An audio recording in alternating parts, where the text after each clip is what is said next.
បុផាដឹងខ្លួនកាលណាលោឡាតែម្ដង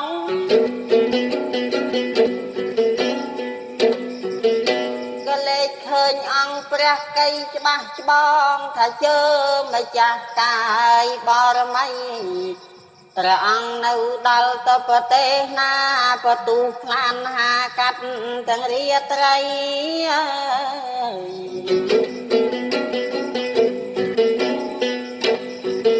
ចុះអត្រៀតដាស់ទុំកូនគេនៅក៏មុំហ៊ានមកលូកដៃទៅជ្រូតជ្រាបដល់ទៅបបីតារាជាមុខក៏ព្រះអង្គសៃ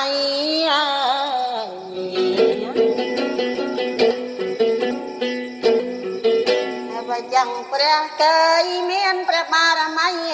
កុំណាមកគៀកកើយចិត្តស្រីហើយទៅដីថយសិនទៅ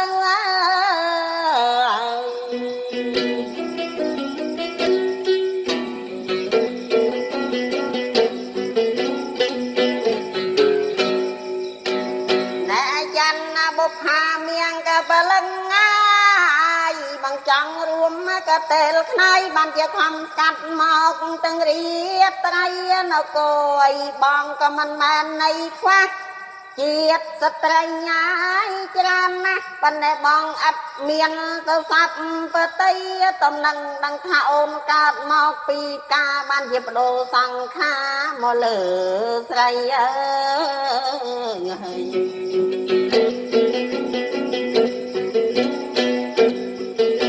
ឥឡូវកុំជចេះកាយបកាយអីហ៊ុនព្រមមេត្រីស្ដីអ៊ីនឹងបងទៅ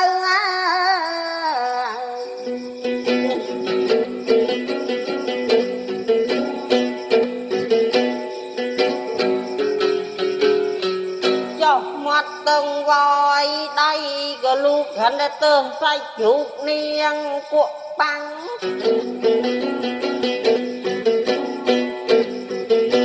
ក៏ប៉ុន្តែគក់នឹងក៏មិនហ៊ាននៃខ្លាំងអូនឯងលើកឡើងអាណិតប្តី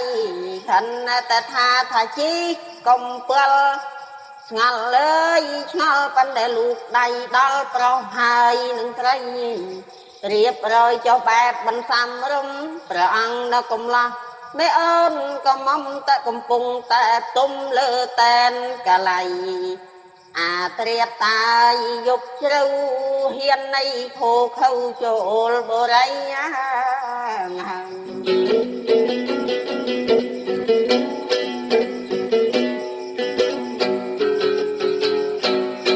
តែរឹងទៅតឹងបរិយារតីស្រែកហៅវបី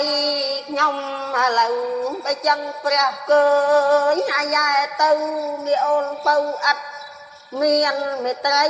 ម្លឹងកាយមិនត្រូវការនឹងច័ន្ទបុផាសួរណាអោបដៃ